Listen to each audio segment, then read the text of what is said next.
तो फिर डंडे से तो मान ही जाता है। बेटा जब तक ये शस्त्र तुम्हारे हाथ में है ना, दुनिया में तुम्हें कोई जीतने वाला नहीं है, सिर्फ महादेव के अलावा। क्योंकि पिता पिता होते हैं। ये शस्त्र कैसा है? उनका आशीर्वाद स्वरूप। जिस पुत्र के ऊपर माता पिता का, गुरु का, संत का, भगवंत का आशीर्वाद होता है, संसार में उसको जीतने वाला कोई नहीं होता। गणेश भगवान के ऊपर मैया पार्वती का आशीर्वाद स्वरूप शस्त्र है। बेटा तुम्हें कोई जीत नहीं सकता। गणेश भगवान गए, जाकर के दरवाजे में खड़े हो गए। पर वो तो भोलेनाथ की लीला है, दया निधान की लीला है।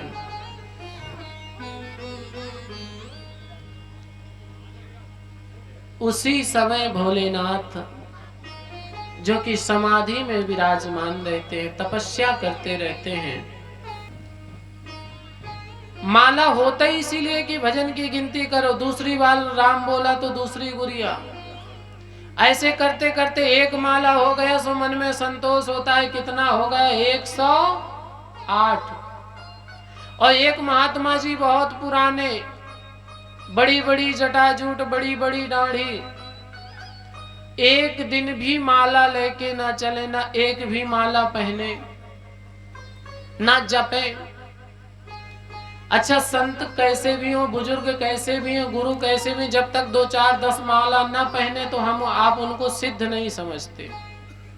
अगर 10 25 माला पड़ी है और थोड़ी लंबा चौड़ा चंदन लगा है, 2 4 चेला चपाटी है, तो समझते हैं बड़े सिद्ध हैं, बड़े ऊंचे महात्मा, ऊंचे। अब अगर 10 5 माला नहीं है और साथ में अगल बगल 2 4 सेवक नहीं है, तो सोचते हाँ ठीक है, महाराज है। संत जी के साथ कोई भी नहीं है, पर सिद्धि ऐसी कि साक्षात भगवान से बात करते थे, एक भी माला नहीं। किसी ने कहा कि महाराज माला नहीं जपते आप? संत बोले माला जप के करना क्या है? अरे आप संत हो, महात्मा हो, भजन नहीं करोगे तो क्या करोगे? संत बोले भजन किस लिए किया जाता है? लोगों ने कहा मुक्ति होने के लिए, भगवान को प्राप्त करने के लिए। संत बोले बस इतनी सी बात? बोले हाँ। बोले एक काम करो, भजन आप करो, भजन आप करो, गिनती वो खुद कर लेगा जिसका हम भजन कर रहे हैं। क्योंकि जो हमारे अच्छे कर्मों का लेखा जोखा रखते हैं, वही तो बुरे कर्मों का लेखा जोखा रखते हैं। हमारी गिनती से तो एकाध कम ज्यादा हो सकता है, लेकिन उनकी गिनती से ना एक कौड़ी कम, ना एक कौड़ी ज्यादा, वहां हिसाब एकदम बराबर का। संत कहते हैं आप तो सिर्फ भजन करो, गिनती वो खुद ही कर लेंगे जिनका भजन कर रहे हैं। और जब भजन प्रगाढ़ हो जाएगा तो भगवान भी स्वयं आ जाएंगे। भोलेनाथ समाधि से जागे और जाग करके अपने घर की ओर आए। गणेश भगवान दरवाजे में खड़े हैं। अभी तक इनका नाम गणेश नहीं है, अभी तक इनका कोई नाम ही नहीं है, क्योंकि अभी जन्मे मैया पार्वती स्नान कर रही हैं, ड्यूटी पहले ही। पर सिर्फ इसलिए बता रहे क्योंकि आगे की कथा समझ में आ जाए। गणेश भगवान दरवाजे में खड़े, भोले बाबा आए और सीधे अंदर जाने लगे। गणेश भगवान को देखा ही नहीं। गणेश भगवान सीधे कहाँ? भोले बाबा बोले कहाँ? हमसे, हमारे घर जाने के लिए हमसे पूछने वाले? तब तक गणेश भगवान बोले कहाँ, कौन हो? भोले बाबा बोले वाह। जल्दी से भोले बाबा ने मुंह धुला, कहीं ऐसा तो नहीं भांग के चक्कर में दूसरे के घर में आ गए हो। अच्छा, कई बार ऐसा होता है, लोग ऐसी ऐसी औषधि ले लेते हैं कि खुद के घर जाने की अपेक्षा दूसरों के घर में घुस जाते हैं। और फिर कई बार ऐसा होता है कि उसी औषधि के चक्कर में खूब बढ़िया खातिरदारी होती है, और श्रीमान जी बाजार से ही कपड़े बदल करके चले आते हैं। होता है या नहीं होता? आपके साथ हुआ नहीं होगा तो आपने होते हुए जरूर देखा होगा, क्योंकि जो उस अवस्था से गुजरा नहीं वो क्या जाने, पर जिसने देखा है वो अच्छे तरीके से जानता है। अच्छा, कई बार ऐसा होता है कि सामने वाले को ना चाहते हुए भी उसकी व्यवस्थाएं करनी पड़ती हैं। और औषधि वालों की तो महिमा ही अलग है। दो मित्र बैठे थे, आपस में चर्चा कर रहे थे। एक मित्र बोला, दादाजी जुकाम बहुत है, बहुत जुकाम है, बोल नहीं पा रहे। उतनी जुकाम है कितनी जितनी हमें पहले दिन थी। हम क्या बोल रहे थे हम ही को नहीं समझ में आ रहा था। तो एक मित्र बोला, भैया जुकाम बहुत है, बहुत तेज जुकाम है, क्या करें? अब दूसरा मित्र ये वाला था शराबी, बोले काम करो थोड़ी सी ले लो। बोले क्यों? अरे बोले हम कभी नहीं पीते। दूसरा मित्र बोला, पीते तो हम भी कभी नहीं थे, लेकिन जब से जुकाम हुई तब से पीना चालू कर दिया। तो पहला वाला मित्र बोला, अरे तुम्हारा दिमाग खराब है, कहीं इससे जुकाम ठीक होता है? तीसरा मित्र दूर कुर्सी में बैठा, एकदम गले से फुल था, वहीं से बोला, अरे पी लो पी लो। क्यों? बोले इसके चक्कर में अच्छे अच्छों की जमीन चली गई, घर चला गया, यहां तक कि घरवाली चली गई, तेरी छोटी सी जुकाम नहीं जा सकती। बोली शंकर भगवान की हार हार। भोलेनाथ ने बड़े ध्यान से देखा, कहीं ऐसा तो नहीं दूसरे के घर में आ गए। सामने से देखा तो माहौल तो अपने घर जैसा। भोलेनाथ बोले कि चलो ठीक है, हमारा छोड़ो, ये बताओ तुम कौन हो? बड़ी विचित्र कथा है, ध्यान दीजिएगा। भोलेनाथ बोले तुम कौन हो और कहां बैठे हो, कहां से आए हो?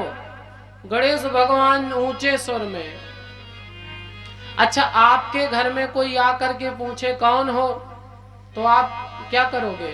प्रेम से बोलोगे या नाराज होके? क्या कर रहे हो, कहां से आए हो? तो यही होगा कि हम तो जहां के हैं वहीं बैठे हैं, तुम कहां से आए हो ये बताओ। गणेश भगवान ऊंचे स्वर में बोले, बोले महाराज ये मेरा घर है। आपका घर? बोले बाबा, बोले तुम किसके पुत्र हो? गणेश भगवान बोले, जगत जननी राज राजेश्वरी परम्बा जगदम्बिका मैया। किसके पुत्र हैं मैया? पार्वती। जम के बोला करो, संकोच मत किया करो, क्योंकि आज के बाद कोई नहीं बोलने वाला है कि जम के बोलो। आज के बाद तभी आवाज खुलेगी जब पड़ोस में खिटपिट होगी। हाँ, और जब घर में या पड़ोस में खिटपिट होती है, इतनी एनर्जी आती है, इतनी एनर्जी आती है, जैसे डॉक्टर ने 2-4 ग्लूकोज की बाटल चढ़ा दिया हो कि जाओ खूब युद्ध करो, कुछ होने वाला नहीं। शंकर भगवान की। गणेश भगवान बोले, मैं राज राजेश्वरी परम्बा जगदम्बिका जगत जननी माँ भगवती गौरी का लाल हूं। गणेश भगवान बोले, भोले बाबा बोले क्या? बोले गौरी का लाल हूं। बोले नहीं नहीं, विश्वास ही नहीं होता, फिर से बताओ। बोले गौरी का लाल। भोले बाबा बोले कैसा समय आ गया? बोले कौन सी गौरी? अरे बोले वही जो घर में रहती है, पार्वती के पुत्र हो। हाँ। भोले बाबा मुस्कुराए, अच्छा हम तो भैया हजारों वर्षों से भजन में बैठे। अच्छा कहीं ऐसा कहीं होता है कि पिताजी घर में ना हो और बेटे का जन्म हो जाए? भोले बाबा बोले, आप आसमान से टपके हो या जमीन से प्रकट हुए हो? गणेश भगवान बोले, इसका मुझे पता नहीं। बोले तुम गौरी के लाल हो, मुझे नहीं जानते? गणेश बोले, मैं आपको नहीं जानता, और महोदय एक बात और सुन लो, ज्यादा अब पंचायत ना करो। क्यों? अगर आपने ज्यादा खिटपट करी तो मजबूरन मुझे आपसे युद्ध करना पड़ेगा। भगवान भोलेनाथ ने सिर में हाथ रखा, अच्छा मेरा भजन करना इतना भारी पड़ गया, घर में पुत्र भी हो गया, कानों कान सूचना भी नहीं हुई, और इतना बड़ा हो गया कि सीधे युद्ध के लिए ललकार रहा है। भोलेनाथ बोले, हमें लग रहा है दाल में कुछ। अब भोलेनाथ को कौन बताए कि पूरी दाल ही काली है। जब तक आप भजन कर रहे थे तब तक मैया पार्वती ने अपने भजन से पुत्र प्रकट कर दिया। ये कथा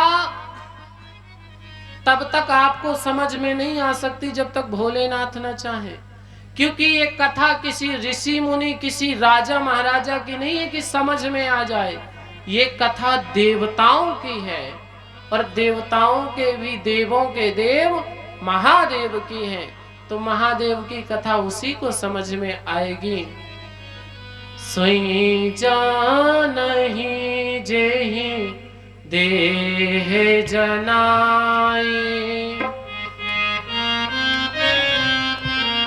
देह जनाई।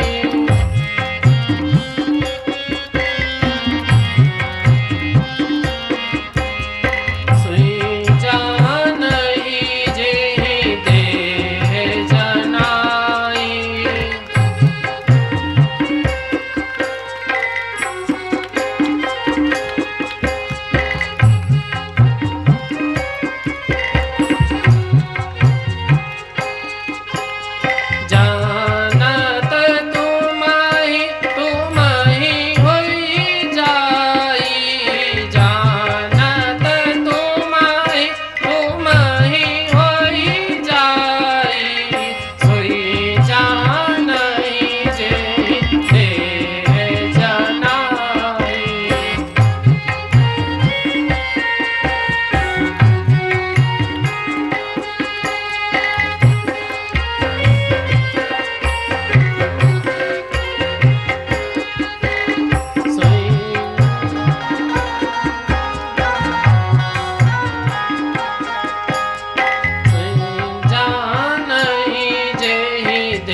वही जान सकता है जिसको भोलेनाथ जनाना चाहे। और अगर एक बार महादेव की कृपा से कोई उनकी कथा जान गया तो जानत तुम ही। ये भोलेनाथ की दया है प्यारे, ये भोलेनाथ की करुणा है। जो भोलेनाथ को जान जाए, भोलेनाथ की कथा को जान जाए, वो साक्षात भोलेनाथ के समान हो जाया करता है। बोले शंकर भगवान की हर हर। भोलेनाथ बोले चलो आप युद्ध करना चाहते हो? गणेश भगवान बोले बिल्कुल। भोलेनाथ बोले देखो भैया, मैं फिर से कह रहा हूं, ये घर मेरा है, मैं अंदर जाऊंगा आज नहीं तो कल। गणेश भगवान बोले तो महाराज एक बात समझ लो, जब तक मेरी मैया का आदेश नहीं होगा तब तक आप अंदर नहीं जा सकते। अच्छा, पहले के समय में अब के समय में कितना बड़ा परिवर्तन है। पहले के समय में फोन ना होने पे कितनी बड़ी बड़ी घटनाएं घटती थी। आज के समय पे फोन होने पे बड़ी बड़ी घटनाएं घटती हैं। किसी ने कहा कि महाराज अगर पहले मोबाइल चलता तो युद्ध करने की आवश्यकता ही ना पड़ती। बाबा भोलेनाथ घर के दरवाजे से ही डायल करते और मैया पार्वती दरवाजे पे आ जाती, है ना। पहले कहते किसी ने, तार्किक व्यक्ति हैं, कुछ भी कह सकते हैं। प्रश्न करने वाला बोला महाराज अगर फोन होता तो कितना अच्छा होता, भोलेनाथ को गणेश भगवान से युद्ध नहीं करना पड़ता, न शीश काटना पड़ता। यहाँ तक कि प्रश्न करने वाला ये तक बोला महाराज कितना अच्छा होता, मैया पार्वती मैया सीता का हरण हो गया था, लंका पहुंची। भोलेनाथ लता पत्ती से पूछते हुए भगवान श्री राम लता पत्ती से पूछ रहे हैं।